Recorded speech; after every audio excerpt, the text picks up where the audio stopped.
Bien, damos inicio a un nuevo proyecto del Instituto de Derecho Parlamentario, que es seminario sobre parlamentos y forma de gobierno en Latinoamérica. Durante todos estos años que llevamos con el máster de Derecho Parlamentario, el derecho comparado ha sido una referencia y hemos intentado incorporarlo a las clases, pero como complemento de esa preocupación por el derecho comparado, nos pareció buena idea hacer un ciclo de seminarios en el que repasáramos de forma monográfica en cada sesión un parlamento de América Latina y más en este momento en el que compartimos pues, problemas comunes relacionados con el populismo, la crisis del parlamentarismo, todo el tema con el uso de las nuevas tecnologías en los parlamentos y, bueno, pues que podía tener interés repasar esos temas comunes de forma monográfica en esta primera sesión con la Cámara de Diputados de Chile, que es una de las instituciones con las que el Instituto de Derecho Parlamentario ha colaborado desde el principio. Son muchos los letrados de la Cámara que han pasado por las aulas del máster de Derecho Parlamentario y bueno, pues y también doctores. Luis Rojas leyó su tesis el curso pasado y bueno, pues la relación ha sido muy fructífera y por lo tanto era un inicio natural para este ciclo de sesiones. Yo no voy a decir nada más, no quiero ocupar más tiempo, sí que quería cederle la palabra al director del Instituto de Derecho Parlamentario, el profesor Rafael Bustos Gisbert, para que hiciera la presentación del seminario y del ponente. Muchas gracias. Bien, muy brevemente, solamente ahondar en las palabras de Ignacio para explicar este seminario. Este seminario se enmarca en las actividades ordinarias del Instituto. Va a tener una periodicidad bimensual. Cada 2 meses vamos a tener un ponente latinoamericano, colaborador con el Instituto, que exponga los problemas y cuestiones específicas de su país. Igualmente, este seminario se enmarca también o se conecta con las actividades del Instituto Iberoamericano de Derecho Parlamentario, que me honro ahora mismo en presidir y que puso en marcha su primer presidente, Sergio Díaz Ricci, y por eso no es casual que el próximo seminario sea Argentina y que sea Sergio quien bien lo imparta, bien quien lo canalice en el mes de abril. La idea procede de una propuesta de los estudiantes del máster de Derecho Parlamentario, Elecciones y Técnica Legislativa del año pasado, que me mostraron su interés en que hubiera un espacio específico para los parlamentos latinoamericanos. Y en ese contexto, yo le pedí a Ignacio García Vitoria, a quien todos conocen, y a Daniel Barceló Rojas, profesor de Derecho Constitucional y actualmente en Jurídicas en la UNAM, y a la sazón secretario del Instituto Iberoamericano de Derecho Parlamentario, que coordinaran y dirigieran este proyecto, cosa que ellos hicieron muy amablemente y que agradecemos profundamente todos los que formamos el Instituto. Desde el principio la idea estuvo muy claro, el primer ponente al que queríamos era Luis. Y era Luis por varios motivos. Aparte de indudablemente su calidad humana, no vamos a hablar de ella, sino también porque Luis Rojas es, creo, un ejemplo de la cooperación a través del Instituto de Derecho Parlamentario de aquí, y nos enorgullece enormemente que Luis se haya doctorado en nuestra facultad, bajo la dirección de los profesores García Roca y García Victoria. Por tanto, Luis, muchísimas gracias. Igualmente porque Chile es apasionante. Y creo que Luis, aparte de sus innumerables méritos académicos, tiene la visión privilegiada de quien trabaja en el Parlamento chileno. Por tanto, aunque no sea una presentación al uso con todos los méritos, con toda la carrera, creo que queda clarísimo porque Luis abre este seminario y de verdad, Luis, estamos enormemente agradecidos. Sin más, te cedo la palabra y me bajo al sitio porque esto parece el camarote de Luis. Gracias. Vi que se está concentrando el poder, ¿eh? Está a cargo del Instituto de Derecho Parlamentario, el Instituto Iberoamericano, en fin, ya, muy bien me parece. Un saludo para todos, la verdad es que para mí siempre es muy grato estar acá en la universidad. Fue una de las mejores experiencias de mi vida el venir, me vine con familia al máster de Derecho Parlamentario, y la verdad que ya fue hace harto rato, fue por allá por el 2010, y mi hija que me acompaña, la verdad es que es primera vez en la vida que me acompaña a algún lugar, donde tenga, no, me refiero donde tenga que exponer, tocar algún tema de trabajo, a eso me refiero. Y vino conmigo ahora porque andamos de vacaciones, nosotros aprovechando con la familia y como me invitaron a esto, la verdad es que estoy muy grato de venir. Tuve yo creo que igual gran experiencia profesional de haber estado el último año como secretario general del proceso constitucional en Chile. Tenemos el récord mundial de que en 2 años nos han rechazado 2 propuestas de texto constitucional. En Chile no siempre somos campeón mundial en algo, ustedes lo saben que están los colegas aquí en Chile, pero en esta oportunidad sí les ganamos a todos. En eso debemos reconocerlo. Y quiero tocar un poquito a propósito de lo que vivimos en Chile, de las crisis de representación que también hay, que es a nivel mundial, pero que en este minuto en Chile nos está generando bastantes complicaciones. La fragmentación que se vive en el Parlamento chileno es tremenda, como ya la vamos a ir contando. Quiero comenzar recordándolo un poquito para quienes no saben cómo ha sido la evolución de Chile en el último tiempo.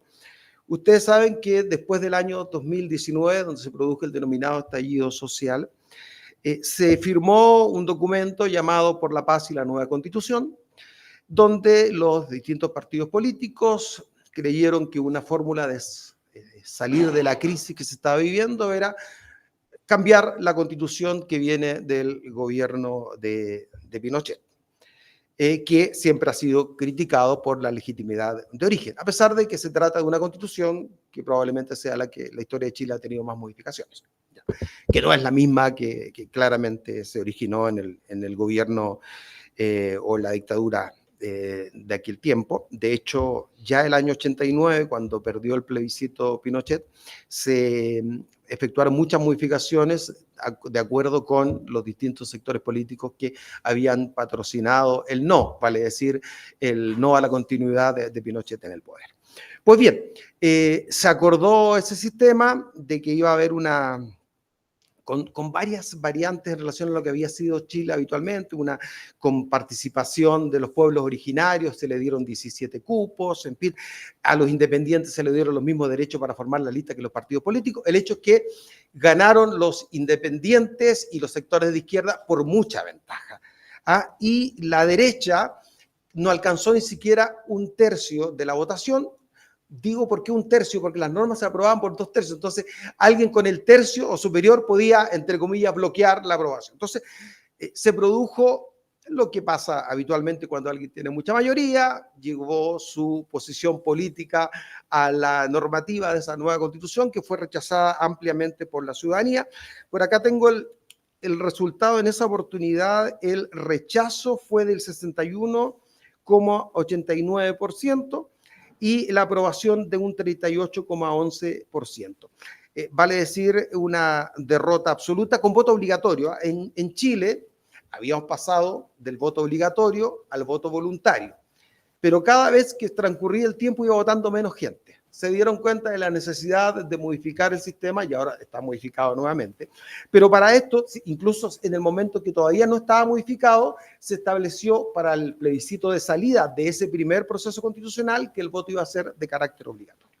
Pues bien, los partidos políticos que iban a aprobar el rechazo se comprometieron a presentar, si ganaba el rechazo, a impulsar un nuevo proceso constitucional, porque lo que no les gustaba era el texto presentado y todos coincidían en la necesidad de cambiar o modificar sustancialmente la Carta Fundamental.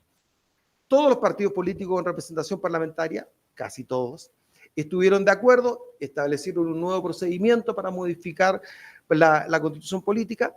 Después le voy a explicar que el partido que se oponía a modificarlo e integrar este nuevo proceso constitucional, que es el Partido Republicano, fue el que ganó en la votación. O sea, el que no quería modificar la Constitución, que se vio, entre comillas, obligado a participar en el proceso, al final terminó ganando y obtuvo la mayoría para este nuevo proceso constitucional. Pues bien, se estableció un sistema en que se creó una comisión experta integrada por 24 miembros, 12 lo nombraba la Cámara de Diputados, 12 el Senado, con paridad, o sea, de la misma cantidad de hombres y de mujeres, y en base a la proporción que tenían las fuerzas políticas tanto en la Cámara de Diputados como en el Senado. Se nombraron estos 24 expertos que eran los encargados de elaborar un anteproyecto de nueva Constitución. Y existía un Consejo Constitucional que iba a ser elegido con 50 miembros, en base al mismo sistema de elección del Senado, que aquí la colega nos puede explicar con mucho detalle. La verdad es que son 50 representando a las distintas regiones del país, y también existía la posibilidad que los pueblos originarios pudieran elegir una determinada cantidad, 1, 2, 3, 4, dependiendo de la cantidad de votantes que tuviesen para los pueblos originarios en relación al porcentaje total de la votación, la cantidad de votos que sacaron los pueblos originarios, pudieran elegir 1, 2, 3, dependiendo. Al final terminó solamente uno, porque no fueron muchos los que se inscribieron para votar por pueblos originarios en este proceso. Pues bien, en este proceso, y además existía lo que han denominado los árbitros, que era un órgano de 14 miembros, 7, que fue propuesto por la Cámara y aprobado por el Senado, que tenía por objetivo velar por los 12 bordes que le llamaron, o las 12 bases institucionales, que en el fondo lo que intentó era proteger algunas cosas que en el proceso anterior no se habían establecido como permanentes en la Constitución y que se estimaba que eran necesarios que alguna Constitución futura estableciera. Entre otras cosas, por ejemplo, el tema de mantener un sistema bicameral con una Cámara de Diputados y un Senado. En el proceso anterior se eliminaba el Senado y se iban a quedar sin trabajo todos mis colegas. Después, con un punto intermedio, crearon una Cámara de las Regiones ante la presión que hubo en su momento por la eliminación del Senado. Pues bien, se produjo la elección, comenzamos a trabajar en marzo con la comisión experta, elaborar anteproyectos, se produjo la elección en el mes de mayo, y de los 50 fueron 23 miembros del Partido Republicano, que es un partido de derecha, un partido que es distinto a los partidos tradicionales de derecha que han estado durante todo el periodo de vuelta a la democracia, la Unión Demócrata Independiente, la UDI y Renovación Nacional, que son los que incluso llegaron al gobierno con el presidente Piñera en su momento. La mayoría se fue de la UDI, muchos en Chile lo catalogan como un partido de extrema derecha. A mí no, independiente de la posición política que uno pueda tener, a mí no me gusta hablar de extrema, ni de derecha, ni de izquierda, cuando son partidos que están sometidos al régimen institucional. O sea, son partidos de derecha, tienen una visión distinta, más conservadora probablemente de la que tengan la Unión Demócrata Independiente y Renovación Nacional. Ellos, que no querían el proceso constitucional, ganaron y eligieron 23 de los 50 representantes. Y en este nuevo esquema se aprobaba por los 3/5 de los integrantes del Consejo, se aprobaban cada norma. Teniendo los 3/5, tú podías aprobar cada norma. Imagínate que tenían ellos 23, al final llegaron 22. ¿Por qué? Esto ya es como anécdota. Hubo un señor que había sido elegido en la zona sur del país, que había sido acusado de acoso en un bus contra una pasajera, en final, y entiendo que él había reconocido su responsabilidad, había sido sancionado, en fin. El hecho es que él fue elegido. Cuando se supo esto, todo un escándalo público, como era lógico que ocurriera, al final este señor no apareció nunca para aceptar su cargo. En consecuencia, el Partido Republicano quedó con 22 representantes. Y fueron 11 representantes de Renovación Nacional, de la UDI y Evópoli, lo cual le permitía a ellos tener la mayoría necesaria a la derecha política para hacer todo lo que quisieran con la constitución política. No son lo mismo el Partido Republicano que RN, la UDI y Evapoli, pero en términos generales votaron más o menos en la gran mayoría de las cosas de la misma manera. Incluso tenían los 2/3, porque eran 3/5 para aprobar, pero había un momento en que cuando terminado el trabajo del Consejo Constitucional, tenía que volver a la comisión experta para realizar observaciones del texto que había aprobado el Consejo Constitucional. Y para las observaciones que hacía, tenían que volver al Consejo para que las aprobara. Pero si las rechazaba por 2/3, eso no se podía discutir más. En consecuencia, tenían para bloquear todo si es que toda la derecha estaba unida en torno a determinadas materias. Bueno, el hecho es que hubo varios temas en particular, se acusó ahora a la derecha de hacer lo mismo que había hecho la izquierda en su momento, y en consecuencia se estimaba que habían arrasado con el proceso porque tenían mayoría, que no habían logrado los consensos necesarios que se habían dado en la comisión experta. Para ser justos, el consenso de la comisión experta estaba un poco obligado, porque eran 12 de un sector político, si bien eran expertos, pero habían sido nombrados por los partidos políticos, entonces había 12 de un sector y 12 de otro. Ahí no tenías otra alternativa de ponerte de acuerdo. Y el texto que habían aprobado de ellos, que a muchos les pareció adecuado, incluso el presidente de la República dijo, si el texto de la comisión experta fuera el plebiscitado, él lo hubiese aprobado, dijo don Gabriel Boric en su momento. Pero vinieron varias discusiones, incluso con temas valóricos, donde el Partido Republicano es un poco más conservador. Se señaló que se podía poner en riesgo el aborto en 3 causales que está establecido en Chile. Se estableció una exención de las contribuciones dentro del texto aprobado. Varios temas que fueron polémicos en la opinión pública, que se consideró que era una constitución más conservadora que la actual constitución política. Se sometió a plebiscito y se rechazó también. Por menos diferencia, pero se rechazó. El 44,23% votó a favor de esta propuesta y el 55,77% votó en contra. Hay un pequeño detalle que es bueno manifestar, y a propósito de lo que conversábamos incluso recién antes de empezar con Ignacio, respecto de que la ciudadanía chilena está un poco cansada de todo esto. No existía mucho interés, si no fuera por el voto obligatorio, les aseguro que hubiera votado muy poca gente, pero aumentó la cantidad de votos nulos a más del doble. Por ejemplo, en el primer proceso hubo 200.881 votos nulos y 77.340 votos en blanco. En el proceso del plebiscito del año 2023 hubo 480.734 nulos, vale decir, más del doble, y 169.997 en blanco, 2 o 3 veces más incluso de lo que había sido anteriormente. Entonces, se rechazó y nos quedamos con la actual Constitución.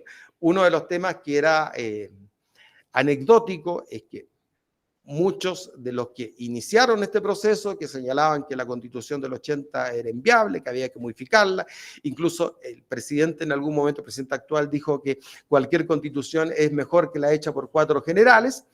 Al final, los mismos sectores políticos tuvieron que decir que el texto de la Constitución del 80, con las modificaciones que se había hecho, era mejor que lo que estaba proponiendo, estaba dentro de la campaña. Así que son las vueltas de la vida cuando uno tiene que opinar ya sobre un texto específico. En fin, ¿a qué nos lleva esto? Que hoy día en Chile existe un cuestionamiento bastante grande respecto de todo lo que sea expresión de poder, no solamente respecto del Congreso, pero por ejemplo, estaba viendo la última encuesta de Estudios CEP, el gobierno tiene un 18% de confianza por parte de la ciudadanía. El Congreso, incluyendo todos los que trabajamos ahí, apenas un 8%. Los partidos políticos, 3%. O sea, son las instituciones con menor apoyo dentro de nuestro país. Entonces, la gente critica mucho que las fuerzas políticas no se ponen de acuerdo y hay proyectos importantes, como los proyectos de pensiones, de salud, sobre las instituciones de salud profesional, que llevan muchos años discutiéndose y que no terminan siendo aprobadas. Proyectos que, por ejemplo, en materia de pensiones, se había impulsado en el gobierno del presidente Piñera, con una determinada propuesta, no se aprobó por un sector político, ahora el actual gobierno presentó algo y al final terminaron con algo muy similar a lo que había propuesto en su momento el presidente Piñera, pero lo presentaron como un proyecto aparte y no poniéndole indicaciones al proyecto que ya estaba avanzado en el otro. Entonces, al final, esto ha sido una complicación enorme que todo se alarga y al tener tanto la política tan fraccionada, la representación política, llegar a acuerdos se está haciendo cada vez más complicado en nuestro país. Solo para que sepan, hoy día, según el Servicio Electoral, hay 25 partidos políticos legalmente constituidos en Chile. 23 de ellos hoy tienen representación parlamentaria. Así que imagínense lo que es llegar a acuerdos con 23 partidos políticos. Hay algunos ya en formación, hay 3 en formación y 11 más en trámite. Entonces, la fragmentación política que se vive en Chile, después de haber modificado el sistema binominal, que el sistema binominal fue muy criticado en su momento, pero tenía una virtud que permitía concentrar a los pactos políticos en 2 grandes grupos durante mucho tiempo, sobre todo la primera parte que existió la concertación de Partidos por la Democracia y los partidos de derecha. Y normalmente la variación de representación entre uno y otro no era muy grande, y para llegar a acuerdos tú tenías un grupo con el cual conversar, no estaba tan fragmentado como ahora y cuesta muchísimo. De hecho, incluso sucedió en el gobierno del presidente Piñera y el gobierno actual, que mucha gente que es partidaria del gobierno, que fue elegida por el gobierno, se vota en contra de los proyectos que presenta el propio gobierno, con lo cual se produce una situación bastante complicada. Algunas cosas que se abordaron en estos procesos constitucionales, voy a tratar de apuntar algunos puntos que intentaron buscar mejorar lo que es el trabajo parlamentario en nuestro país. Por ejemplo, en la Convención Constitucional del año 22 se propuso una reestructuración del sistema parlamentario. Primero se había propuesto, en rigor, eliminar el Senado. Luego, ¿por qué pasa esto? Porque hay duplicidad en el trabajo, tanto en la Cámara como en el Senado. La verdad es que en rigor hacemos lo mismo en la Cámara de Origen y en la Cámara Revisora. Va a comisiones, se aprueba en general, vuelve para las indicaciones y después va a la sala de nuevo para la aprobación en particular. Todo ese mismo trámite, comisiones, es igual, es idéntico en cada Cámara. Y cada Cámara tiene el mismo poder, no como acá, que el Congreso de los Diputados claramente tiene una superioridad respecto del Senado. Se quiso hacer algo similar ya en la última parte de esa convención, porque inicialmente, como les decía, querían establecer un unicameralismo, eliminando el Senado, después, como una fórmula, entre comillas, de consenso para mantener una segunda Cámara, se estableció un grupo de leyes de acuerdo general, de acuerdo regional, quiero decir, que iban a ser conocidas por esta Cámara. Que al final, bueno, sabemos qué pasó con este proceso y no resultó. Para tratar de buscar fórmulas que permitieran que la ciudadanía se sintiera más integrada, tanto en el proceso anterior como en este, se han ideado fórmulas de democracia participativa o deliberativa, como la quisiéramos llamar. Por ejemplo, se estableció la posibilidad en esta propuesta, que fue rechazada, de la iniciativa popular de ley, que no tenemos en Chile en este minuto, y la idea era que un grupo de 100 personas habilitadas para sufragar pudiese registrar en la plataforma del Servicio Electoral una iniciativa ciudadana de ley, la que tendría que reunir el apoyo equivalente entre el 4 y el 6% del último padrón electoral para ser discutida en el Congreso. No todas las materias se podían a través de iniciativa popular, estaban incluidas las reformas constitucionales, los tratados internacionales, u otras materias que eran de iniciativa exclusiva del presidente de la República. De hecho, en la comisión experta, después eso fue eliminado en el Consejo, pero en la comisión experta incluso se había propuesto la iniciativa ciudadana para derogar determinadas normas, en lo que era bastante complejo, pero era complicado también, porque, bueno, también se establecieron la posibilidad de foros de deliberación ciudadana. Me preguntaba mi hija, que es abogada también, ¿y esto de dónde salió? Claro, ahí en general la idea era que se pudiera consultar a la ciudadanía sobre determinadas materias. El tema, o lo novedoso acá, es que había un organismo que iba a establecer la composición de estas de estos foros, pero de forma aleatoria, designar a los ciudadanos de manera aleatoria que pudieran participar en este tipo de foros para efectuar determinadas propuestas. También había plebiscito y consultas a nivel regional y local. Había normas para fortalecer los partidos políticos. Muchas normas de la ley orgánica la habían puesto en la constitución política, con mucho énfasis en el tema de la disciplina interna, también de la transparencia, en fin, de la participación equilibrada entre las mujeres y hombres, la integración de los órganos colegiados, en fin, se había puesto incluso en la Constitución varias normas que, como les decía, ya estaban en la ley orgánica.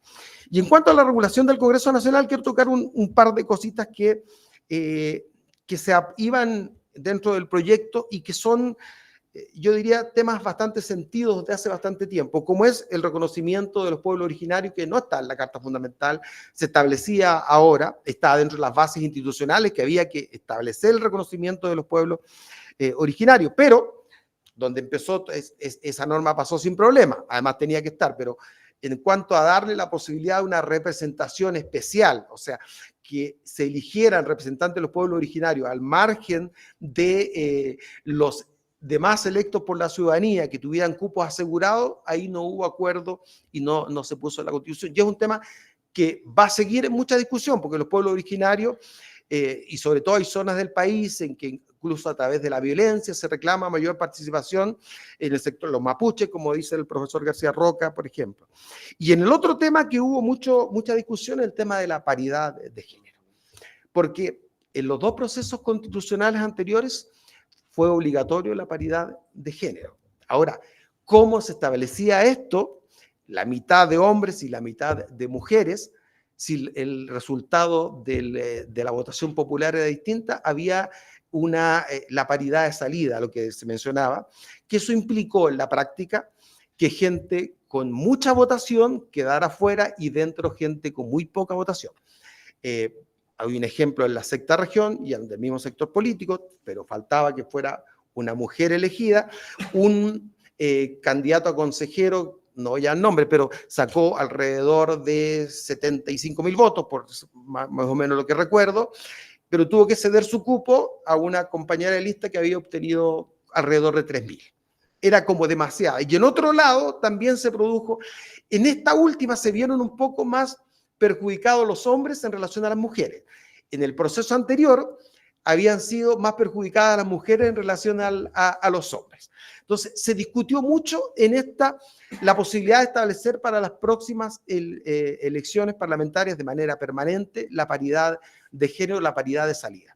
Algunos decían que meter la mano a la urna, como le llamaban la paridad de salida, era impropio de un sistema democrático. En consecuencia, las mujeres que eran contrarios a esto decían que nosotras llegamos aquí por mérito y no quiero que nos regalen el puesto, que nosotros, hay otras dicen que por razones históricas la mujer había sido postergada y en consecuencia se requería por lo menos un tiempo, un periodo para que esto se equilibrara.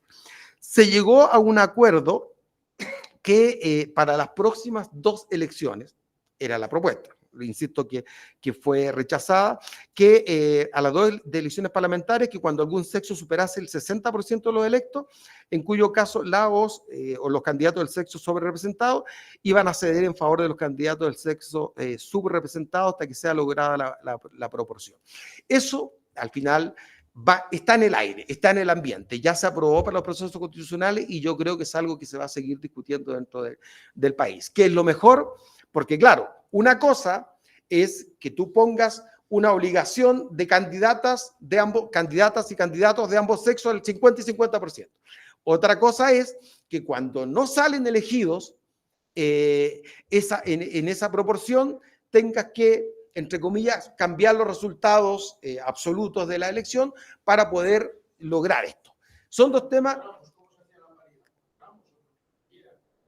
Las listas electorales no son, claro, no son listas. Aquí no son listas, todo es unipersonal. Entonces, en la región respectiva, si el candidato del mismo pacto. Claro. Exactamente. Entonces, el tema es bastante complejo y es algo que va a estar en discusión dentro de los próximos años. Lo otro que también fue muy discutido es el umbral para poder para que un partido político tenga representación parlamentaria. Se había hecho en la propuesta que solo los partidos políticos que tengan al menos el 5% de los votos, todo esto tratando de evitar la fragmentación. El mínimo el 5% de los votos a nivel nacional en la elección de la Cámara de Diputados tendrían derecho a participar en la atribución de escaños en dicha Cámara, y la regla no se le aplicaba al partido que tenga escaños suficientes para sumar como mínimo a 8 parlamentarios entre los elegidos y los que tuviera en el Senado, porque todo este cálculo en la propuesta se hacía solo en la Cámara de Diputados.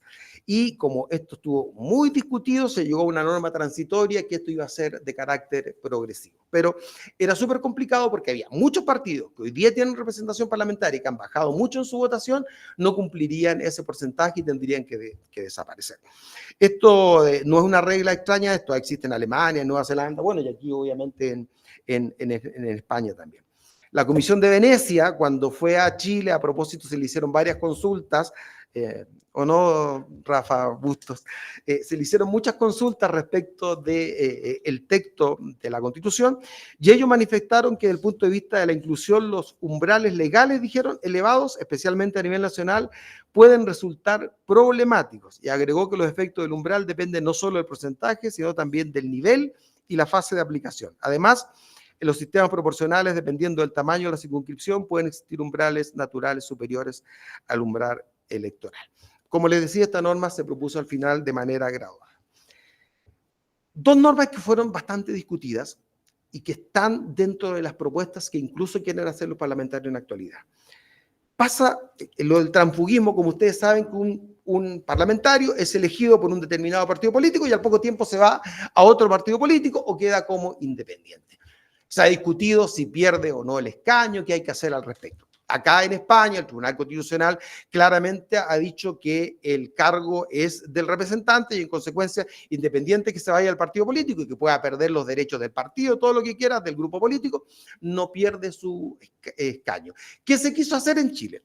Primero, que el diputado o el parlamentario en general, diputado o senador, que renunciara al partido político, perdía el escaño. Esa iba en la propuesta que se rechazó por parte de la ciudadanía. Y además, solo en la comisión experta se aprobó esta segunda parte, porque después fue eliminado, no fue en el texto final. Se quería poner también que el parlamentario expulsado de un partido también perdiera su escaño. A mí, por lo menos, esa norma me parecía muy peligrosa. Conociendo muchas veces cómo funcionan los organismos internos de los partidos políticos, se puede prestar para muchas cosas. Si te expulso del partido político y yo con eso te hago perder el escaño. Solo quedó el tema de la renuncia, son temas que están en discusión y que a lo mejor dentro de las preguntas o lo que pudiéramos hacer es un tema que sería importante tocar. Yo creo que son más o menos los temas más relevantes que se han propuesto en Chile para tratar de mejorar un poco lo que es el sistema vigente y sobre todo tratar de buscar fórmulas para evitar la fragmentación. Es muy difícil para cualquier partido político el poder tener, para cualquier gobierno el tener 23 partidos políticos con los cuales dialogar y tratar de llegar a acuerdos. Hoy día en Chile tenemos una conflictividad muy grande entre el Ejecutivo y el Legislativo, que viene ya desde hace rato y que se manifiesta que muchas veces se aprueban normas que son inadmisibles, porque, por ejemplo, le corresponden a iniciativa exclusiva del presidente de la República y después llegan al Tribunal Constitucional y el Tribunal Constitucional, ya sea a través del control preventivo o a través de algún recurso presentado, los declara inadmisibles. El problema es que nosotros en la mesa, asesorando al presidente, le decimos esta indicación o el proyecto es absolutamente inadmisible, pero la sala tiene la posibilidad de revertir esa calificación que hace el presidente, asesorado por los letrados, y por mayoría simple la pueden cambiar eso. Y pasa mucho cuando son proyectos populares, lo votan a favor y se van a discutir, aunque después sabemos que muchos de esos van a terminar en el Tribunal Constitucional y van a terminar siendo declarados inconstitucionales. Entonces, eso pasa mucho en la Cámara. Se había propuesto en esta norma constitucional, porque era un tema que habían visto que generaba esos problemas, en levantar el quórum para poder que la sala pudiera revertir la decisión del presidente. Yo creo que con 2/3 o 3/5 algo se hace un poco más llevadero el tema, porque la verdad es que uno ve que pasan muchas normas que claramente son inconstitucionales. Y además, cuando estas cosas empiezan a ser populares y no van a control preventivo obligatorio del Tribunal Constitucional, los gobiernos no se atreven, porque la opinión pública se le va toda en contra, a ir al Tribunal Constitucional a reclamar sobre esa inconstitucionalidad. Entonces, se viola la Constitución en muchas oportunidades. Y también la Cámara, en particular, ha utilizado muy comúnmente en el último tiempo su facultad fiscalizadora, que está bien, muchas comisiones investigadoras, pero, por ejemplo, hay muchas acusaciones constitucionales. De hecho, al presidente anterior, al presidente Piñera, le presentaron 2 acusaciones constitucionales. Una de ellas incluso fue admitida en la Cámara y después desechada en el Senado, y pudo haber terminado con ese gobierno en algún momento determinado. Y los quórums de aprobación son relativamente bajos. Ahora, en el último tiempo, la oposición actual, que reclamó que eran muchas las acusaciones constitucionales presentadas durante el gobierno de ellos en contra de los ministros, en fin, la gran mayoría rechazadas, ahora ya van también muchas. O sea, la verdad es que tampoco es un tema que uno pueda decir que se atribuye a un sector político. O sea, en este minuto el ambiente es un poco complejo y hay muchas acusaciones. Ese es el problema. Esto lo tengo que decir en el ámbito académico y no en mi trabajo, pero primero se cuentan los votos y después se buscan los fundamentos para presentarlo. Y, así de crudo. Ese es el tema, porque la acusación constitucional, que tiene causales, algunas más amplias que otras, deberían probar la causal y establecer, pero el tema es que si tiene la mayoría, buscas encuadrarla. Si no tienes la mayoría, aunque tenga mucho fundamento, no sacas nada. Entonces, se transforma más en un juicio político directo, un juicio de mérito, de oportunidad. Exactamente. Entonces, así es. Entonces, no es lo óptimo que se produce en estos instantes. Eso fundamentalmente quería respecto de estos temas. Dos cositas, dos detallitos. Obviamente, como tanto el presidente de la República como el Congreso Nacional son elegidos directamente por el pueblo, ambos tienen legitimidad democrática y obviamente la hacen valer. Eso no es un tema menor dentro de las discusiones y las confrontaciones que se dan dentro de nuestro país. Y lo otro es la preeminencia del poder ejecutivo en cuanto a recursos para el trabajo prelegislativo, especialmente en materia presupuestaria. En el Senado y en la Cámara estamos trabajando por tener oficinas presupuestarias que puedan asesorar a los parlamentarios, pero obviamente no contamos con todos los recursos, ni los parlamentarios individualmente con sus asesores para tener especialistas en todo, porque se les da un ítem para contratar, qué sé yo, algún abogado, asesor, en fin, pero no pueden contratar un asesor en materia de salud, otro en materia ambiental, otro en materia presupuestaria. Entonces, es complejo. Ahora, aunque a algunos no les guste, lo estábamos conversando recién, uno tiene que ir buscando fórmulas en la Cámara para ir tratando de colaborar con los parlamentarios para que vayan ayudando su trabajo. Nosotros estamos intentando aprovechar la inteligencia artificial para facilitarles el trabajo en algunos aspectos. Hay 2 figuras que se las voy a mostrar en un pequeño video para que ustedes lo vean, que es el asistente de norma y un asistente legislativo. El asistente de norma. Voy a compartir ahora, te pongo en marcha. Yo les cuento hacia grandes rasgos, porque, por ejemplo, los parlamentarios cuando quieren ver un tema, estoy haciendo la parte previa, así que no te preocupes, tenemos una estupenda biblioteca con toda la legislación para poder ir buscando, pero con esto vamos a intentar hacerle la vida más fácil a los parlamentarios en un momento. Hay una aplicación que la están haciendo nuestros funcionarios de informática, aprovechando el tema de la inteligencia artificial, trabajo nuestro, por ejemplo. Ahí va a mostrar este video, iniciar sesión, y tú le puedes hacer determinadas preguntas. Te dice qué deseas saber, le puedes escribir una pregunta determinada para que te ayude en determinadas materias. Por ejemplo, aquí nosotros en el video que grabamos pusimos expulsión de inmigrantes, que es un tema que está muy en boga en América Latina, en Sudamérica, por la situación de Venezuela, en fin. Nosotros tenemos muchas. Entonces, te te responde la pregunta y te dice, por ejemplo, la expulsión de inmigrantes legales en Chile está regulada en tal ley, según el artículo tanto. Entonces, te va ayudando para cuestiones más concretas y específicas, no para que tú vayas directo a la biblioteca y empieces a buscar toda la normativa. En cambio, aquí te va a ayudar para que directamente te vaya señalando aquello. Y te puedes marcar el artículo determinado que está regulado y vamos de inmediato al artículo, a la base de datos de la Biblioteca del Congreso Nacional, donde nos aparece el artículo específico. Se fija ahí, dentro del video aparece y nos vamos de inmediato, en este caso al artículo 130, dice la prohibición de expulsiones colectivas, en fin, los extranjeros y sus familiares no pueden ser objeto de medidas de expulsión. Otro ejemplo que pusimos en esto es la Defensoría de la Niñez.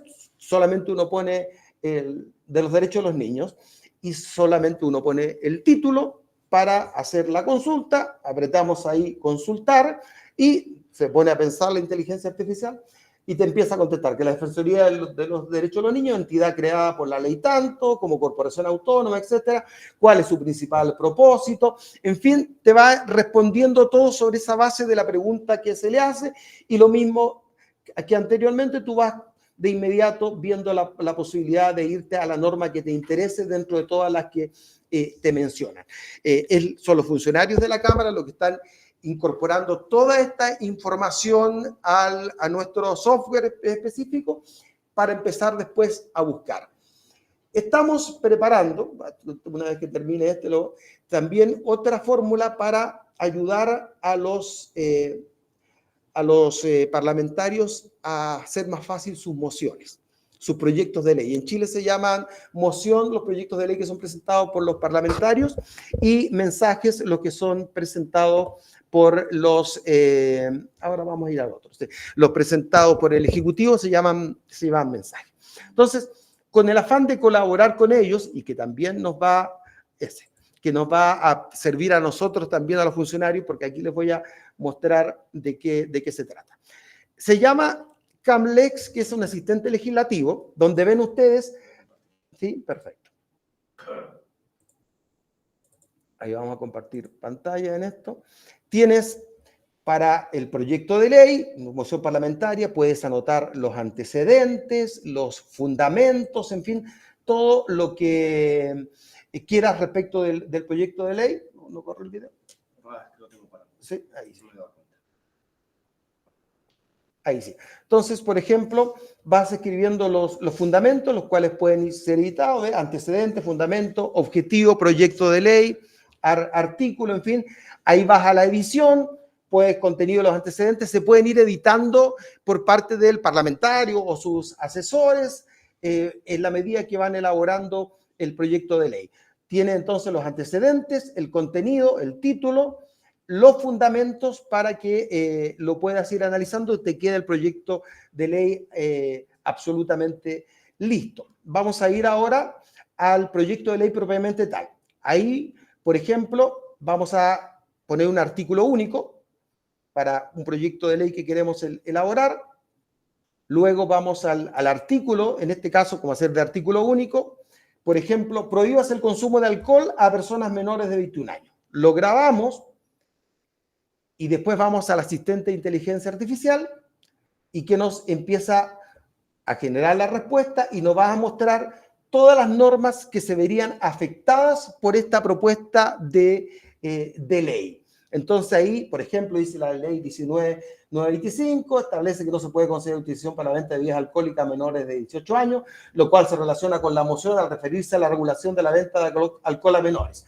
Después el 29, prohibir el ingreso de menores de 18 años en establecimiento, lo que tiene relación con la moción al tratar sobre la restricción de acceso al alcohol por parte de los menores. Vale, es decir, te da toda esa posibilidad. Y al lado aparece la calificación de quórum.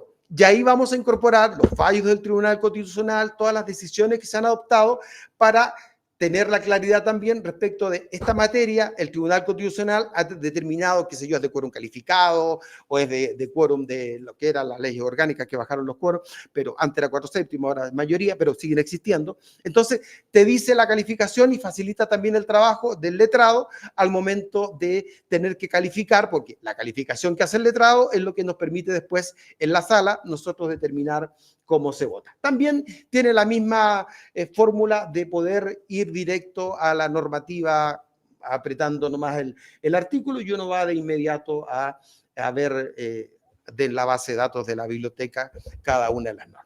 Son dos cosas, pueden ser menores para empezar, pero son cosas que van a ir ayudando al trabajo legislativo.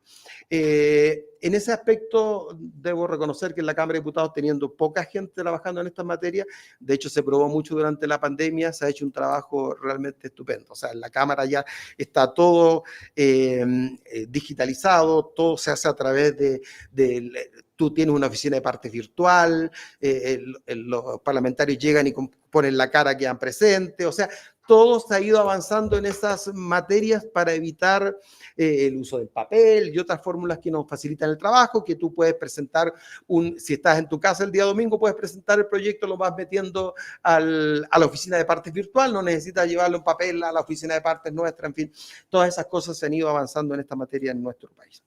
Eso es a grandes rasgos lo que les quería exponer, no sé si me pasé en el tiempo, pero nos puede servir para si tienen alguna duda o inquietud fundamentalmente sobre estas materias.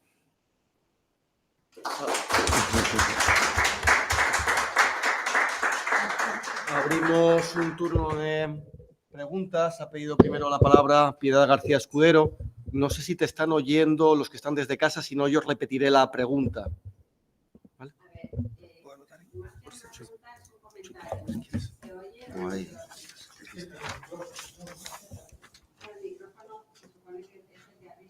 ¿Se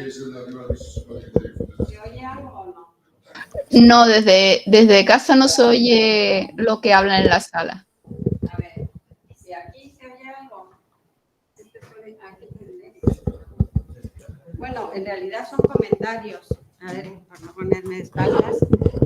Uno, es curioso porque aquí siempre habíamos pensado que no había referéndum abrogatorio y sin embargo acabo de ver que se ha presentado una iniciativa legislativa popular para abrogar la fiesta de los toros, que en realidad es la abrogación de la ley que lo declara fiesta tal.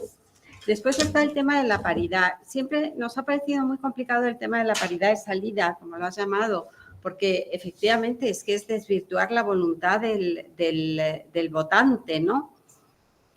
Cualquier procedimiento significa alterar resultados.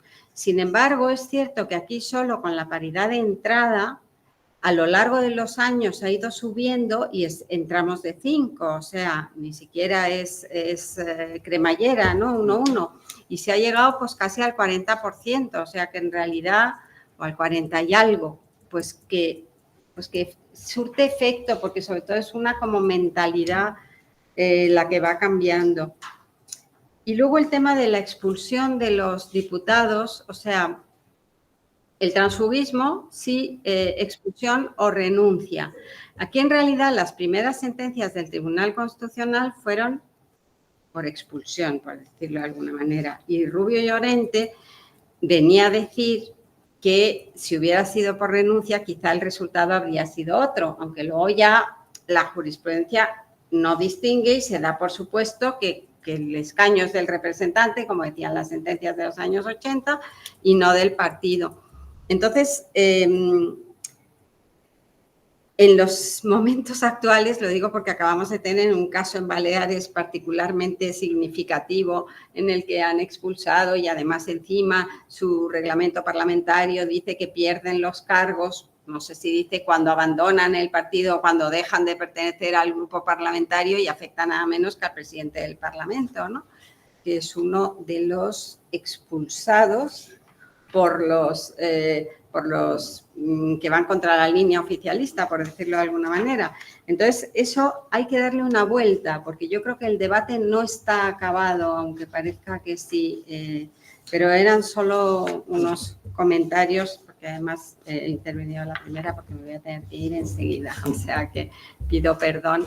Y me ha parecido súper interesante y esta parte final también, que es a lo que vamos, ¿no? A que haya expedientes que puedan rellenar, que no les digas lo que tienen que decir, pero que la máquina les diga lo que no pueden hacer o cómo no lo pueden presentar. O sea,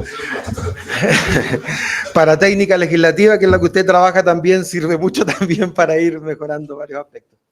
No sé si quieres recoger varias o contestar Sí. Piedad, que se tiene que ir. No, yo concuerdo con ella en el sentido de que son temas que claramente no están cerrados. Yo creo que es un tema que hay que buscarle una solución. El tema de la expulsión a mí nunca me ha gustado. La verdad es que yo creo que ahí se puede prestar para muchas situaciones. Lo de la renuncia es algo que tal vez convenga evaluar, pero lo de la expulsión a mí me parece muy, muy complicado de que alguien que, aunque yo siempre he sido partidario de que el cargo es para el parlamentario que fue elegido, sobre todo en países como el nuestro, porque en Chile se vota por las personas, no se vota por la lista como es acá. Entonces, cuando me criticaba mucho el sistema binominal, cuando yo estaba estudiando acá el 2010, recuerdo que uno de los profesores decía que el sistema binominal es antidemocrático, el que existía en Chile, y está bien, yo puedo compartir muchas críticas, les decía yo, pero tampoco a mí me llena el gusto el de las listas cerradas, porque si yo no soy amigo del presidente del partido o el que conforma las listas, me voy a quedar muy abajo y no voy a salir nunca. Yo no sé si eso es tanto más democrático que las críticas que se hacían. Entonces, todos los temas tienen complejidades y hay que irlos analizando a fondo. Y el tema de la paridad, sí, es súper complicado. Yo sé que efectivamente en la Cámara de Diputados y el Senado han ido aumentando la cantidad de mujeres. Ahora, pero es un proceso que no es rápido. Entonces, en estos procesos constitucionales se buscó a través de la norma establecer algo rápido y establecieron 50 y 50. Pero para las elecciones ya generales del Parlamento, los municipios, no existe consenso entre las fuerzas políticas en Chile, de todos los sectores.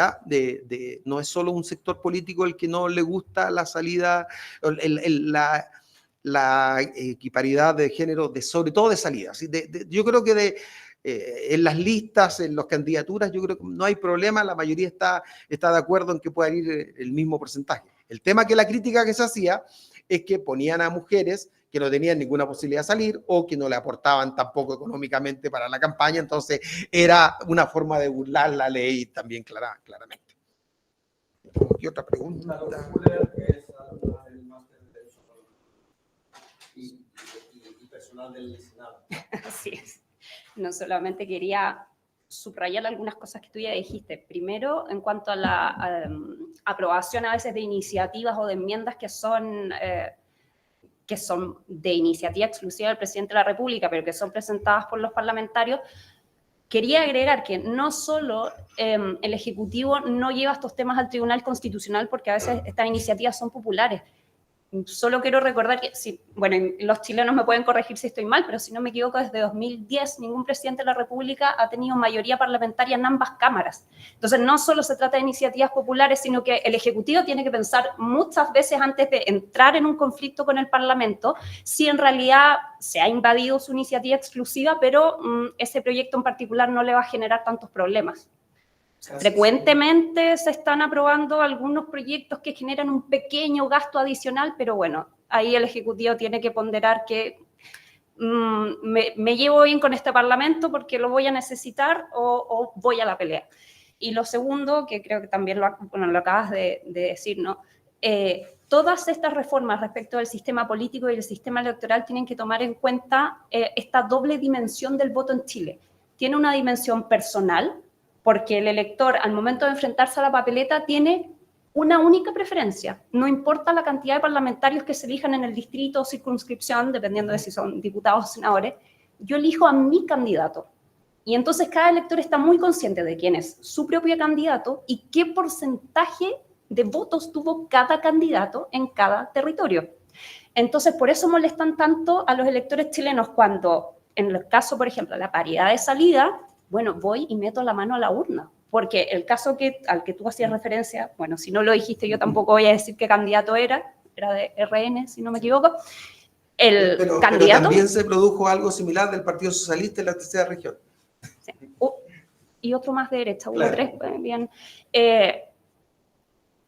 La gente sabe perfectamente que sale un candidato que tenía un 15% de aprobación y es reemplazado por una candidata que tenía un 3%. O lo que tú también mencionabas, que no haya barreras electorales respecto de los candidatos, eso la gente también lo tiene muy en cuenta. Hay candidatos que son conocidos por ser el diputado del 1%, porque a veces eso es todo lo que se requiere para resultar electo. Entonces, esa doble dimensión personal y política que tiene el voto, creo que hay que tomarla en cuenta respecto a todas estas reformas.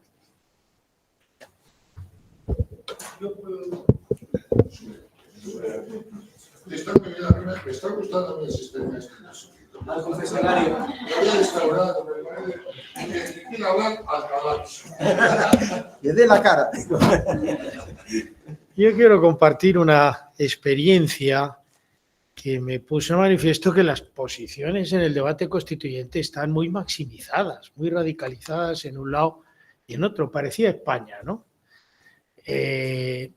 Claudio Grossman estaba en la comisión arbitral y nos pidió un informe a bastantes personas, Diego Valadés, a mí, a varios, sobre varios temas, por si había reclamaciones a la comisión arbitral, que no hubo ninguna. Pero hicimos varios papeles sobre varios temas, el aborto, por ejemplo, y derechos sexuales. Y yo hice sobre Estado social y democrático de derecho y subsidiariedad. Porque una base era el Estado social y democrático de derecho, tal cual como en España, yo expliqué lo que entendemos aquí, y la derecha, el Partido Republicano y la tradición en Chile, quería la subsidiariedad, que hubiera que autorizar por ley cada empresa pública, preferencia de las empresas privadas, y si había que hacer una empresa pública por ley, que dije, bueno, habrá que ser una ley por sector, no vamos a hacer una ley en cada empresa, ese era el primer problema. Pero bueno, la derecha le daba miedo el Estado social y el Partido Socialista no estaba dispuesto a transigir con la subsidiariedad. Bueno, lo discutimos, yo no fui a Washington, pero lo hice en línea, había representantes de la comisión de expertos. De la comisión de expertos, que expertos no eran licenciados en Derecho, porque recuerdo un señor que se quería cargar el Tribunal Constitucional. Siento que en el Tribunal Constitucional, debía saber mucho, en el Tribunal Constitucional se vota, en fin, no me quiero extender, pero no eran expertos, eran licenciados en Derecho que estaban en la comisión de expertos designados por los partidos políticos, pero no eran académicos ni jueces. Bueno, entonces, yo expliqué, siguiendo lo que había dicho la Comisión de Venecia, que se puede hacer una interpretación incompatible, pero se podía hacer una interpretación compatible, como había sugerido la Comisión de Venecia. Es decir, que si la subsidiariedad no acaba con la regulación del Estado social ni con las empresas públicas, pues era compatible. Bueno, se montó un follón en el debate entre los miembros de la Comisión de Expertos que algunos hasta se enfadó. O sea, yo creo, a tu al margen, pero la impresión que me dio es que la comisión de expertos no eran expertos y que las posiciones estaban muy maximizadas, muy radicalizadas, porque yo intenté decir, bueno, lo que tiene que hacer un jurista es ver si hay una interpretación de esos dos principios que los hace compatibles. Y así se ponen ustedes de acuerdo, que fue lo mismo más o menos que hizo la Comisión de Valencia. Pero no, ¿entiendes? Me pareció que estáis muy radicalizados. No sé si me equivoco o es una anécdota que no se corresponde. ¿Es realmente tan radical la posición? Sí, no, la verdad es que Chile está en estos momentos no solo fragmentado, estoy hablando de la parte política, sino que también bastante radicalizada las posiciones. De hecho, al final el presidente Boric y la mayoría de los sectores políticos, para señalarle a la ciudadanía, sobre todo los que estaban por el rechazo de este proyecto, es indicarle a la ciudadanía que no se iba a presentar una nueva propuesta para un proceso constitucional, al menos en el corto plazo. Eso es exacto, porque con ese ambiente no se puede hacer una constitución. Algunos también dicen que tal vez fue un error partir de inmediato con el nuevo proceso, una vez terminado el proceso anterior. Haber dejado enfriar. Sí. El tema es que hoy también la ciudadanía va de un sector a otro en muy poco tiempo, de manera increíble, porque en su momento se eligió a los 155 representantes de la Convención Constitucional, todos los políticos fuera prácticamente, la derecha, que tiene claramente una representación, la derecha un 43, 44% habitualmente, y la centroizquierda una representación mayoritaria, y algo va cambiando en alguna elección, pero en esa oportunidad ni siquiera sacó un tercio. Entonces, y a la elección siguiente tienen mayoría para todo. Entonces, y no solamente el tema de que a la derecha tradicional, sino que a un partido constituido hace poco tiempo, el Partido Republicano, que no quería participar en el proceso y al final termina ganando claramente. Y después la propuesta que hace la mayoría, que es del Partido Republicano, al cual sacó la primera mayoría, la ciudadanía también le da la espalda al momento de presentar el texto. Entonces, la ciudadanía es muy fluctuante hoy día. No sabemos qué va a pasar en las próximas elecciones, no sabemos qué situación se va a producir, porque hoy día la situación fluctúa de un lugar a otro y yo te insisto, o sea... Yo tengo la sensación, yo les dije, vamos a ver, las constituciones se hacen con los enemigos. Se hacen con los enemigos y con una voluntad de compromiso. Pero no advertí que hubiera una voluntad de compromiso. Ni ahora tiro pasado, porque la Comisión de Venecia ofreció, y yo ofrecí una interpretación que hacía compatible que la derecha se quedara con la subsidiariedad y la izquierda con el Estado social, y no coló. O sea que no sé, si de todo esto sacamos alguna lección, ¿no? Había pedido la palabra Pablo Celedón en línea y... No le demos la palabra, Pablo. Y luego también si hay alguna pregunta. Pablo, no has oído nada, adelante. Sí, escuché, me quisieron censurar, pero voy a preguntarle igual. Traté de defender Pablo, pero no pude, vamos. Ya. No, oye, bueno, Luis dijo, bueno, saludar a Ignacio, saludar al profesor García Roca, estaba también la profesora Pilar García Escudero, que es el TFM, así que un saludo para todos. Pronto espero estar por allá siguiendo los estudios de doctorado. Oye, Luis, una cosa, yo creo que el récord mundial, o sea, nosotros, el récord mundial no es uno jurídico, psiquiátrico, digamos. ¿Por qué? Porque finalmente no solamente se rechazan dos constituciones, sino que pasamos de un Chile que todo tiene perspectiva de género, donde los valores patrios eran una cuestión en el fondo burguesa, a pasar a un Chile donde se exalta el nacionalismo, digamos, o sea, es una cuestión, no es un giro, es una cuestión, o sea, perdón, no es un movimiento de aguja, es un giro radical, digamos, y en muy poco tiempo. Entonces, eso de verdad es digno de estudio. Creo que alguien como Fukuyama debería estar fascinado con el ejemplo chileno, porque de verdad que ahí está la expresión del populismo de derecha y de izquierda, digamos, en tan pocos años y en todo su esplendor. Entonces, eso es como una primera reflexión. Ahora, me tocó seguir un poco de cerca, pero después ya en el desarrollo no pude, porque me estaba más concentrado en lo que pasaba en el Parlamento, porque a pesar de que había un Consejo Constitucional, la verdad es que el Parlamento seguía funcionando y no perdió nunca su vigencia ni su importancia en la noticia, por el contrario, de hecho, el Consejo Constitucional pudo trabajar muy tranquilamente hasta que llegó el momento de las definiciones finales, porque antes de eso tenía otras preocupaciones que tenían que ver con seguridad, migración, etcétera, que siguieron funcionando. Entonces, me tocó estar en un principio, ser parte del equipo que hizo la reforma constitucional que habilitó esta cuestión, pero después yo perdí de vista. Ahora, claro, la comisión de expertos y otros órganos eran verdaderos mandatarios, digamos. Eso fue lo que advirtió de fondo el profesor García Roca. No era un órgano electo, eran verdaderos mandatarios de los partidos políticos. Y ojo, muchos en el caso de la derecha, que venían del mundo del piñerismo y que, claro, habían vivido los traumas de lo que fue el gobierno pasado, donde en el fondo, si no hubiesen existido reglas de quórum reforzado, por ejemplo, en materia de acusación constitucional, el presidente Piñera deja su cargo a la mitad del mandato. Eso es así de simple. Y claramente muchos de esos traumas los experimentaron, o sea, los plasmaron en su propuesta.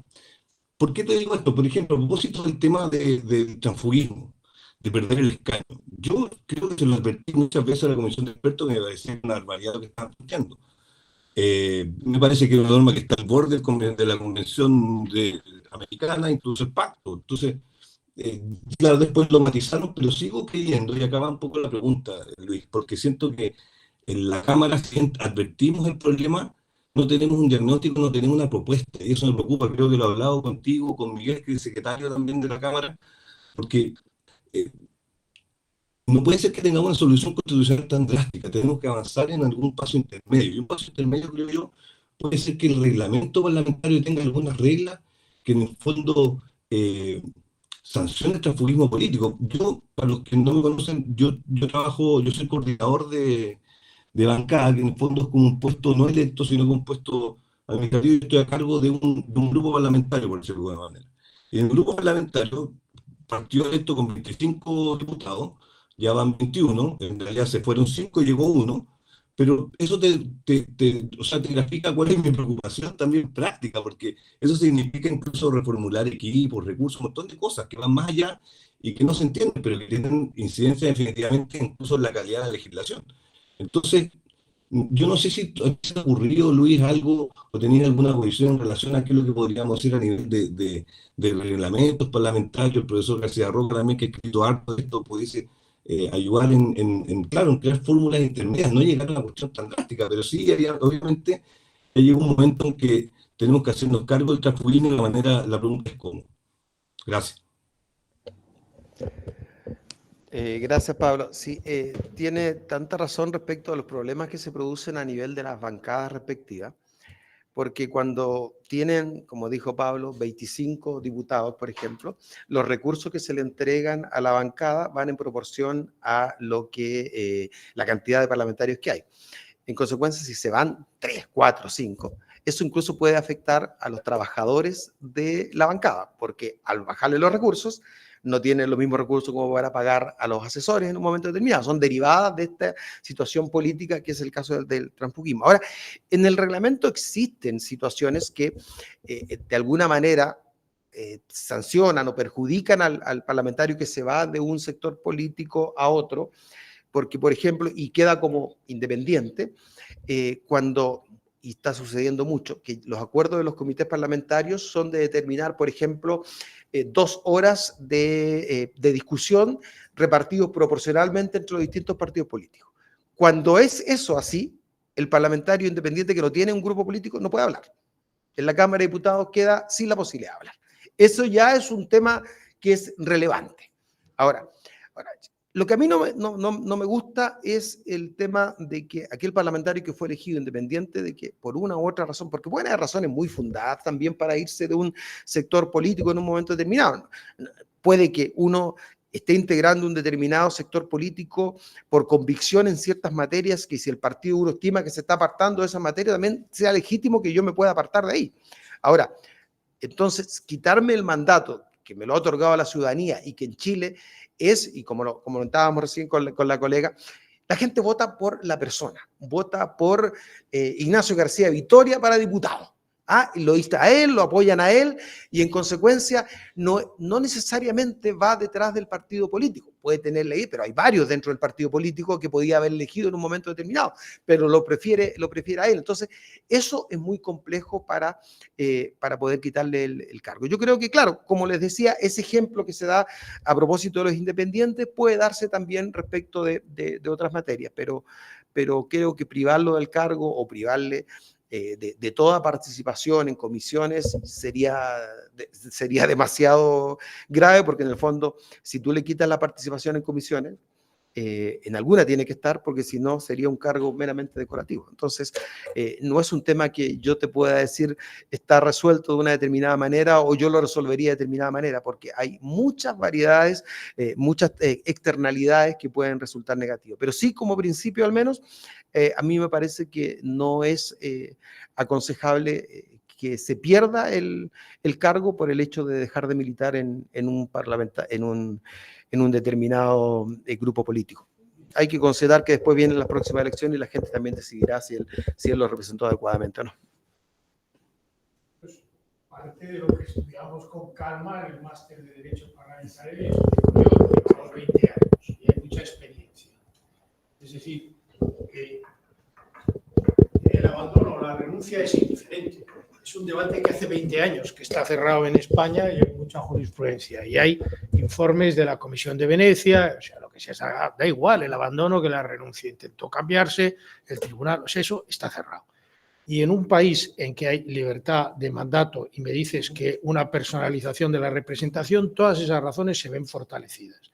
Pero hay jurisprudencia del Tribunal Constitucional, muchas opiniones de la Comisión de Venecia, o sea que yo lo dije en esta comisión arbitral, lo de arrebatar el mandato es usar un medio demasiado brusco para un problema complicado. Lo que hay que hacer es lo que estás diciendo tú, que quien se va del grupo no obtenga ningún beneficio, no siga manteniendo las retribuciones, no siga manteniendo... Entonces, con cuidado en el reglamento, ir restringiéndole las facultades y que pierda cualquier tipo de privilegio por salirse del grupo. Es una cosa de orfebrería, ¿no? No de algo tan brusco como quitarle. Y si me estás explicando que esto casa con la idea de representación que tenéis en Chile, pues mucho mejor.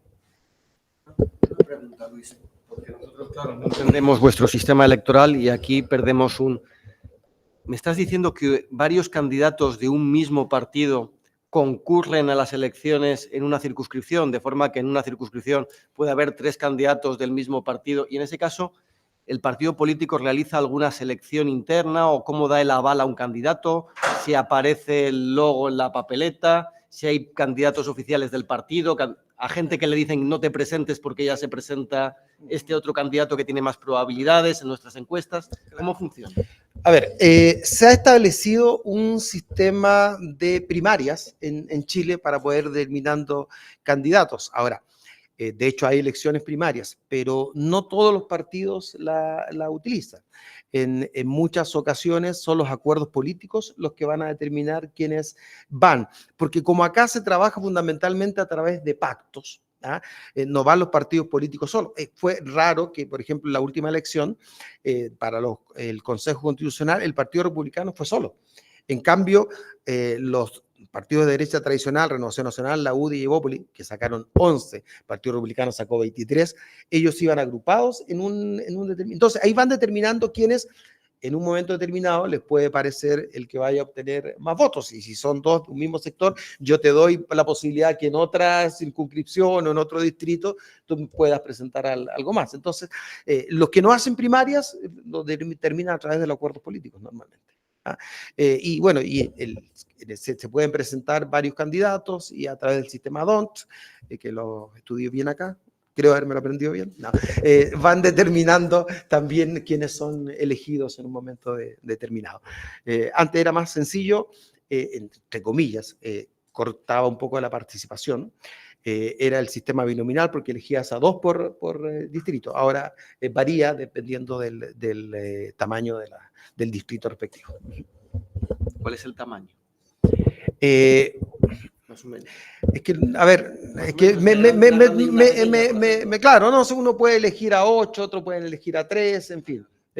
Yo pensé que me ibas a preguntar cómo se determinó cuáles eran los que... No, eso ya es más complejo que yo te conteste.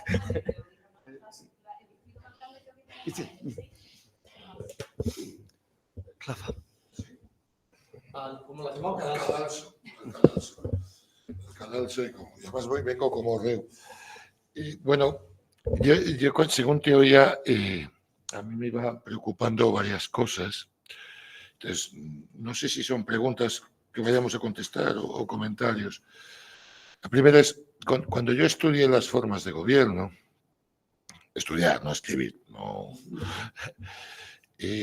había una cosa que resultaba clara, era el presidencialismo en una forma en un gobierno dividido, con mayoría diferente en Parlamento respecto del grupo que apoyaba al presidente, era viable porque el presidente podía negociar con los distintos grupos y tenía una posición institucional lo suficientemente fuerte como para conseguir que el Parlamento apruebe sus propuestas. Mi pregunta es si el presidencialismo de gobierno dividido con un Parlamento polarizado y fragmentado es viable. Es mi primera reflexión. No, te voy a hacer varias. Porque ya que estás aquí te exploto. La siguiente cuestión, que en alguna medida se vincula a esto, es que siempre cuando hablamos de presidencialismo y de las acusaciones, claro, olvidamos a menudo que el impeachment es una figura británica, no americana, de finales del 18, y que el impeachment es el mecanismo a través del cual un régimen de separación estricta de poderes se convierte en un régimen de parlamentario. Entonces, ¿hasta qué punto la proliferación de acusaciones contra los miembros del gobierno no es una tendencia a la parlamentarización del presidencialismo, especialmente, bueno, la pregunta anterior, en presidencialismos de gobierno dividido y polarizado? Esa sería mi segunda cuestión. Y mi tercera cuestión, y que es la más preocupante, es y la inestabilidad propia del Reino Unido de finales del 18, que lleva a la independencia norteamericana, entre otras cosas, se redirige a través de dos leyes de reforma electoral, 1832 y 1867. Lo que cambia el sistema y lo devuelve la estabilidad es ir a un sistema electoral de circunscripción muy pequeña, de elección de un solo candidato, con un fuerte control por parte de los partidos. Y mi última pregunta sería, claro, cuando describís esa situación, que no es exclusiva de Chile, como estamos en un seminario de parlamentarismo latinoamericano, recuerda en alguna medida a la inestabilidad política del parlamentarismo o del semipresidencialismo, en el caso español probablemente, del periodo de entreguerras. Y el surgimiento de figuras extremadamente fuertes que acaban ahogando los parlamentos. Y yo no sé hasta qué punto eso es un riesgo serio. En Chile, creo que en otros países de América Latina no es tanto un riesgo como una realidad. Y espero no ponerte mucho compromiso con mis preguntas.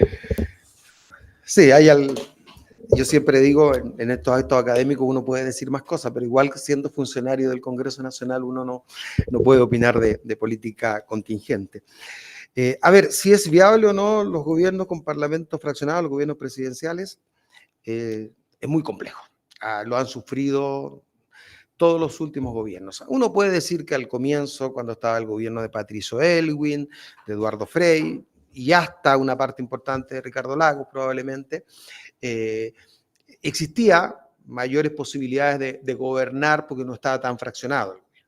Pero ahora, tanto el presidente Piñera en su segundo mandato, la presidenta Bachelet en su segundo mandato y el presidente Boric, les ha complicado muchísimo porque no han tenido mayoría en el Parlamento. Al comienzo había más complicaciones porque existían los denominados senadores designados, que fueron parlamentarios que en su momento fueron dejados ahí por Pinochet. En fin, de hecho, hasta Pinochet llegó a estar en el Senado en un momento determinado. Pero existía esa política que fue muy criticada por este gobierno en su momento, la política de los consensos, y se llegó a acuerdos importantes durante la transición que lamentablemente en el último tiempo, y después han tenido que ir cambiando un poco el discurso, algunos sectores políticos criticaron mucho los gobiernos de la concertación o los primeros gobiernos de vuelta a la democracia por la política de los consensos, que probablemente no se llegaba a lo que toda la ciudadanía quería. Pero, claro, exacto. Entonces, en un momento, sobre todo después del estallido social, nadie defendía ese periodo, que desde mi perspectiva, fue un buen periodo para el país. Ahora, hasta el actual gobierno, que eran muchos que criticaban eso, han cambiado su opinión al respecto y valoran los gobiernos anteriores y la estabilidad que le dio al país, porque gobernar obviamente es distinto que estar en la oposición, y no es fácil. Y uno tiene que entender que cuando tenías a Pinochet de comandante en jefe o después de senador, no era fácil gobernar para Patricio Aylwin, no era fácil gobernar para los distintos presidentes y en general Chile no solamente creció económicamente, sino que fue un país bastante estable. Una alternativa que se había propuesto para tratar de que los presidentes llegaran con cierta mayoría era porque en Chile tenemos un sistema de elección presidencial de que cuando hay segunda vuelta, si nadie obtiene en primera el 50%. Y después se hace más o menos como un mes después se hace la elección, la segunda vuelta. Se había propuesto, pero no prosperó al final, en la comisión experta se había propuesto hacer la elección parlamentaria en conjunto con la segunda vuelta presidencial. De manera que, claro, se alinearan, porque al comienzo van 5 o 6 candidatos a presidente y van los distintos partidos políticos representados. Entonces, claro, de manera tal de que el presidente, entre comillas, electo, con los dos que fueran la final, apoyaran a determinado sector y que a lo mejor llegaran con la mayoría política en un momento determinado. Se creyó que esa podía ser una buena alternativa, pero en definitiva no prosperó. Claro. Y Diego Valadés, en este debate de la American University con Grossman y la comisión arbitral, sugirió cargarse el balotaje. Hay un debate, a ver qué opinión tienes, de que el balotaje produce la fragmentación del partido. ¿Tiene sentido? Sí, el problema es que yo no lo veo. A ver qué te parece. a mí me gusta lo de la segunda vuelta, pero ¿por qué? Además ¿Qué pasó? Le pasó al mismo presidente Allende, que es el que terminó antes del golpe militar. Él entró al gobierno con 1/3 y de inmediato tenía de oposición al restante 2/3. Entonces, claro, por lo menos la segunda vuelta le da una cierta fortaleza al presidente que llega con más del 50% de los apoyos. Así que yo no suprimiría la segunda vuelta.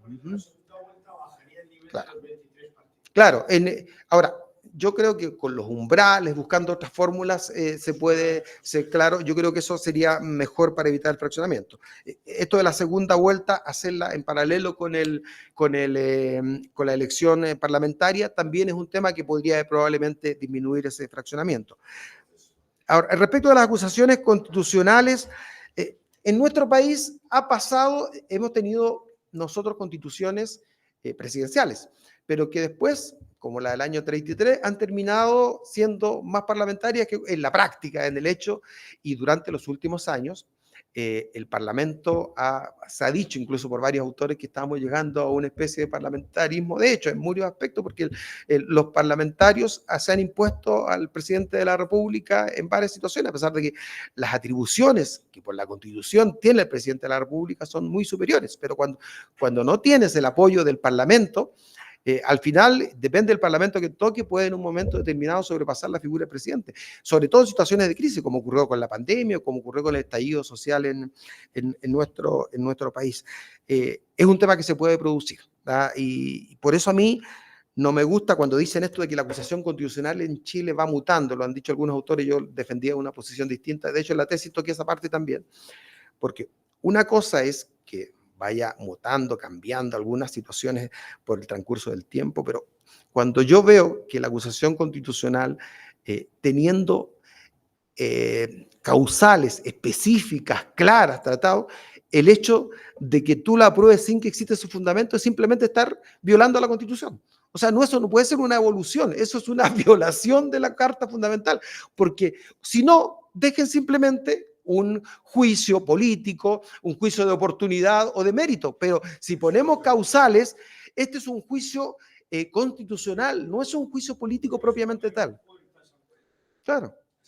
Eso ha pasado en Perú, donde han acusado constitucionalmente a todos los presidentes y uno se suicidó antes de que lo detuvieran.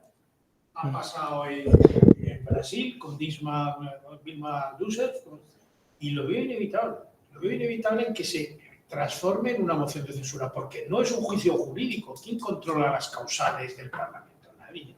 Se acaba transformando en una responsabilidad. Eso es un tema. Eso fue lo que hicieron los ingleses. Yo me quitaría la acusación constitucional, que como ha dicho él, es un sistema vetusto, es un sistema de otra época.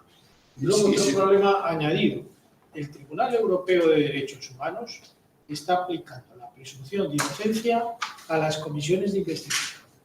Y el Tribunal Constitucional Español, ya te lo dije, lo ha incorporado. Y se dice que un Parlamento no puede tratar a un compareciente como si fuera un inculpado y no puede establecer la culpa de un delito, ni hacer, o sea, no se puede organizar una comisión parlamentaria de investigación como juicio. No se dice en las acusaciones en Latinoamérica, pero volará. Debe ser que vuele. Yo estoy de acuerdo con eso. Bueno, nuestra normativa establece derechos para los comparecientes y claro, a veces no se tiene claridad acerca de la real naturaleza jurídica de las comisiones parlamentarias de investigación. Muchas veces dicen, no, pero no logramos que lo destituyeran o no logramos que lo metieran preso, poco menos. No, no es ese objetivo, es un objetivo político de debilitar la imagen del gobierno de turno en un momento determinado para un cambio en un próximo proceso constitucional. No tiene por objeto la remoción, esa es otra etapa que puede suceder en un momento determinado. Si tú pruebas que a través de una comisión parlamentaria de investigación hay responsabilidad política, pero además puede existir alguna responsabilidad penal, se verá en otro ámbito, pero la acusación constitucional como medio, como instrumento de fiscalización tiene otra naturaleza y a veces no se sabe, no solo por la opinión pública, sino también por quienes están destinados a aplicarla. Llevamos hora y media, yo creo que es el momento de conciliar. Bueno. Bajando el nivel. Es que me ha hecho mucha gracia cuando planteas el problema de los medios del Parlamento, que efectivamente siempre son menores que los del Ejecutivo. los ejemplos que has puesto, el asistente, el nuevo asistente legislativo, pero eso supone más medios, porque lo que veo es que los letrados habéis trabajado como locos para facilitar la vida a los parlamentarios, que está muy bien, pero os ha dado más medios eso, os ha dado más trabajo, porque habéis tenido que hacer toda esta composición, que está muy bien hecha, pero ¿más medios habéis conseguido o no? Sí, o sea, la verdad que efectivamente hay más trabajo, pero por ejemplo, claro, para preparar todo esto hay recursos involucrados, sí, y afortunadamente se nos entregan. Digamos que esto, sí, exactamente. Y además que existe la voluntad de la Secretaría, en el fondo el secretario general es jefe de personal, yo soy el secretario general adjunto, como le llaman acá, pero nosotros tenemos esa voluntad de hacer este tipo de situaciones porque queremos que facilite el trabajo de los parlamentarios, pero también en el mediano y largo plazo termina facilitando también el trabajo de los letrados. Hoy día, la transcripción de las sesiones la tenemos a los 5 o 10 minutos de terminada una sesión a través de estos sistemas en consecuencia, más que redactores, o sea, más que taquígrafos, lo que necesitamos son revisores para que puedan revisar en definitiva el texto final, pero no hay que esperar horas y horas que los taquígrafos esforzadamente puedan escribir todo lo que escucharon. Entonces, en 10 minutos, 5 minutos tenemos todo esto y después, claro, por eso vamos tratando que la gente que trabaja en redacción de sesiones se vaya especializando también, ya no solo en taquigrafía, sino que haya más redactores que taquígrafos para en un momento determinado, porque con estas facilidades tecnológicas podemos ir aprovechándolo. Yo sé que la inteligencia artificial tiene muchos temas y no sé, alguien me lo decía por ahí afuera, uno está más preocupado de lo que va a pasar con sus hijos en el futuro, si van a tener más o menos las mismas posibilidades nuestras o la vida va a ser más parecida a cualquier otra cosa, que a uno le da miedo, si es verdad también. Pero hay cosas, aspectos positivos que hay que aprovechar para el trabajo y creemos que de a poco en este tipo de situaciones nosotros hemos ido avanzando y creo que es positivo para todos. Habrá que aprender a usarlo, porque yo según veía, he hecho algún anteproyecto de ley alguna vez, y claro, si tú escribes un artículo y miras a la derecha y te salen todas referencias legislativas, entonces tiras la toalla. O sea, es mejor redactar el borrador como se te ocurra y cuando ya tienes un primer borrador, pasar todo eso, pero si vas leyendo a la izquierda lo que estás redactando y a la derecha todo eso que ha salido, da miedo, ¿no? No toco nada, ¿no? No voy a decir nada. Uno de los elementos claves de la aplicación de la inteligencia artificial a cualquier función pública es la formación y el uso de la inteligencia artificial del operador concreto. Claro. Información por avalancha. No es meterte en el chat, meterte al proyecto de ley, ¿no? No, por supuesto, sí.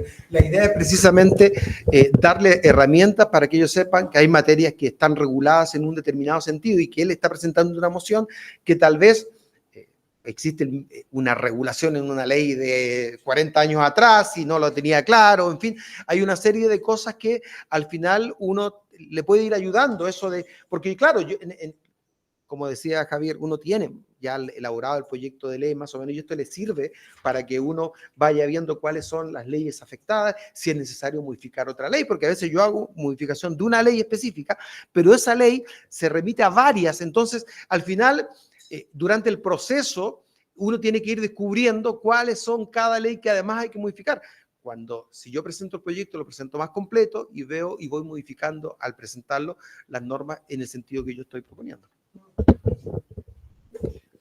Cerramos dando las gracias a Luis Rojas porque realmente es difícil contar más cosas en tan poco tiempo. Hemos hablado de sistema electoral, de barrera electoral, bicameralismo, iniciativa legislativa ciudadana, foros de deliberación, normas sobre partidos, paridad de salida, transfugismo, control del gobierno, acusaciones constitucionales. Por lo tanto, hemos hecho un repaso muy completo. Muchas gracias a los asistentes presencial y online. Y le cedo la palabra a Rafael Bustos para que cierre la sesión.